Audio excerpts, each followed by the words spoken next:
భారత్ వాతావరణ మార్పుల వల్ల అత్యధికంగా నష్టపోయే టాప్ 5 దేశాలలో ఒకటి. నిజంగా చెప్పాలంటే నాశనమవుతుంది. 5లో 2 మన పొరుగు దేశాలే, పాకిస్తాన్ మరియు బంగ్లాదేశ్.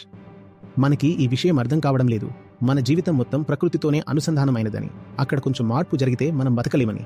క్లైమేట్ చేంజ్ అయితే కేవలం మనిషిని లేదా అతని యంత్రాల్ని మాత్రమే కాదు, పెద్ద ఎత్తున జీవుల అంతరించిపోవడానికి కారణమవుతుంది. అన్నీ నశించిపోతాయి. జీవితాన్ని అర్థం చేసుకునే ఒక అవగాహన కావాలి. కానీ ఆ శిక్షణ మనకి అందడం లేదు.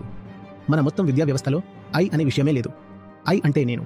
ప్రతి విషయం గురించి నేర్పుతున్నారు, కానీ మన గురించి మాత్రం ఏమీ నేర్పడం లేదు.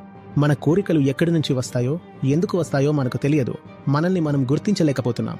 ఇదే కారణంగా మనిషి ఇప్పుడు ఇంత దుర్భరమైన స్థితికి చేరిపోయాడు. ఇక బయటపడటం చాలా కష్టం. గీత ఈ సమయంలో మీకు స్వర్గం అందించడానికి కాదు. గీత ఎందుకంటే అది బహుశా భూమిని రక్షించగలదు. స్వర్గం పక్కన పెట్టు, ఇప్పుడు భూమిని కాపాడుకోవడం చాలా పెద్ద విషయం.